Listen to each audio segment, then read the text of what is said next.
Good morning everyone. এখন মোৰ গাড়ীখন একদম ধুনীয়াকৈ গাড়ীখন সদায় কৰি ল'লোঁ আৰু আমি গৈ আছোঁ গুৱাহাটী বশিষ্ঠ, একদম ডাইৰেক্ট গুৱাহাটী। ভাগৰৰ মাজত গৈ আছোঁ গুৱাহাটী বশিষ্ঠ যাম, গৈ তাৰপৰা পানী আনিম, খোজকাঢ়িম। এটাই চলাব, এটাই খোজকাঢ়িম, আকৌ ইটোৱে চলাব, ইটোৱে খোজকাঢ়িম, তেনেকৈ একদম পূৰা ভাড়া চাৰ লৈ লৈছোঁ। তাত গৈ আছোঁ।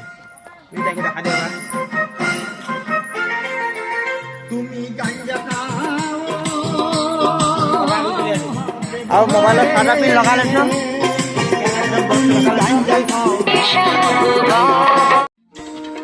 ৱে টু গুৱাহাটী, গুৱাহাটী বশিষ্ঠ। একদম গাড়ী চাড়ী ধুনীয়াকৈ সজাই ল'লোঁ। ব্ৰহ্মা বিষ্ণু আদি কৰি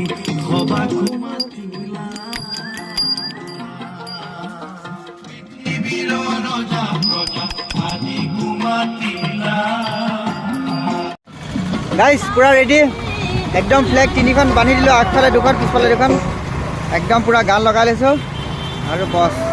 আৰু চাৰ্জাৰ কাৰণে টেনশ্যন নাই, মোবাইল চাৰ্জাৰ কাৰণে টেনশ্যন নাই, একদম গাড়ীৰ পৰা ফিটিং কৰি লৈছোঁ। তেল ফুল আৰু গুৱাহাটী বশিষ্ঠ ধামটো নগাঁও, মানে আজি গৈছোঁ আমি সোমবাৰে মৰ্ণিং আমি নগাঁও পাই যাবি কৃষ্ণাৰাম মন্দিৰ বছ।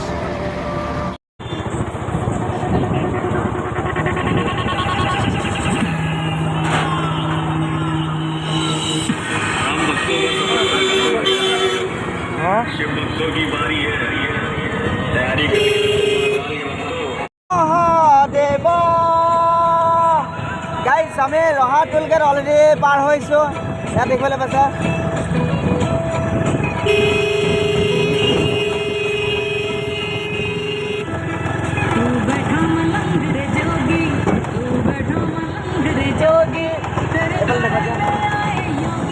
भोले बाबा मेरे भोले से भोले बाबा, मेरे भोले से भोले बाबा, मेरे भोले से भोले बाबा, भोले बाबा।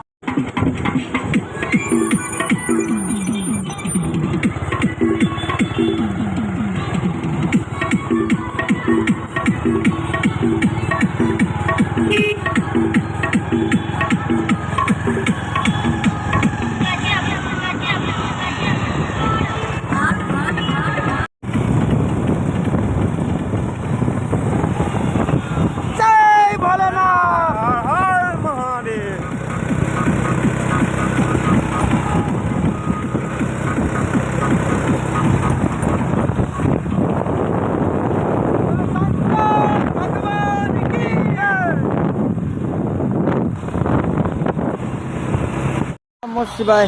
চ' গাইছ আমি ফাইনেলি পাই গ'লোহি জাগিৰোড, আৰু জাগিৰোড আমি দেওশাল ৰজাৰ মন্দিৰ পাই গ'লোহি। আৰু মোৰ গাড়ী পাৰ্ক কৰি থ'লোঁ ইয়াত, আৰু আমি ইয়াত ধূপ জ্বলাম, একদম ধুনীয়াকৈ ধূপ চাকি জ্বলাই কৰি তাৰপিছত ইয়াৰ পৰা আমি গুৱাহাটী অভিমুখে ৰাওনা হ'ম। ওম নমঃ শিৱায়। দেওশাল সকলো কুশলে থাকক, সকলো ভালে থাকক। আৰু আমি দেওশাল মন্দিৰত উপস্থিত হৈ ধুনীয়াকৈ আমি সেৱা চেৱা কৰিলোঁ। আৰু ওম নমঃ শিৱায়, কৃষ্ণ ওম নমঃ শিৱায়। যাওঁ বাই বাই। চ' আমি ধুনীয়াকৈ ৰাস্তা যাতে ভালে থাকক, সকলো ভালে থাকক, আমি তাৰ বাবে আমি ধুনীয়াকৈ সেৱা চেৱা কৰিলোঁ।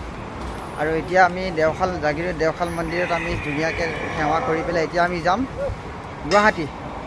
নিজৰ বাইক লৈ আহিলে টেনশ্যন নাই, চাৰ্জাৰ কেবল লগত আছে, বছ গৈ থাকা আৰু ভাগক চিটিয়াৰ বচাই দিয়া।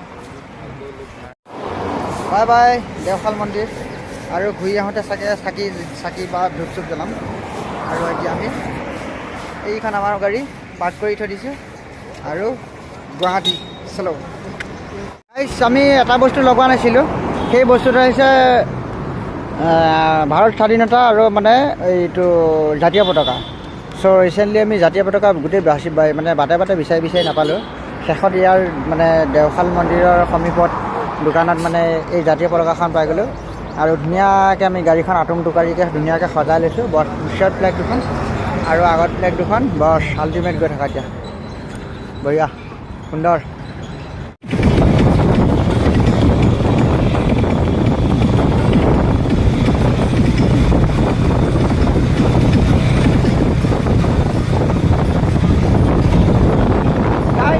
আমি পাই গ'লোহি অলৰেডি দেওশাল মন্দিৰত।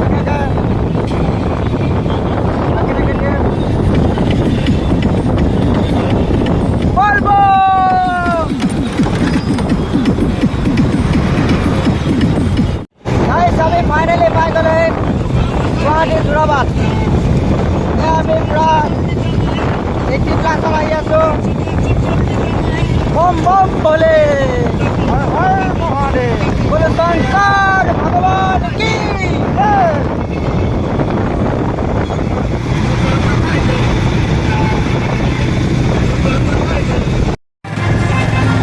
फाइनली गाइस যোৰাবাট পहुँच गया।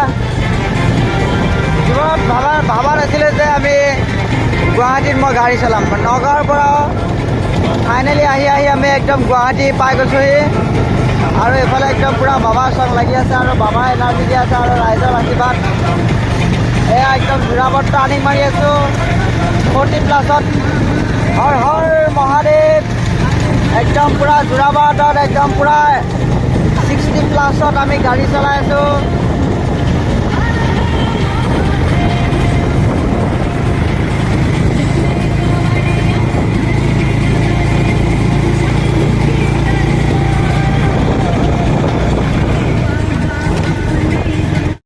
মই ষ্টাৰ্ট দিয়া নাই, ষ্টাৰ্ট নিদিয়াকৈ মই বৰ্তমান যোৰাবাটত গাড়ী চলাই আছোঁ আৰু এইটো হৈছে মোৰ চাবি খুলি দিলোঁ আৰু যোৰাবাটত মই পূৰা গাড়ী চলাই আছোঁ একদম মানে ষ্টাৰ্ট নিদিয়াকৈ।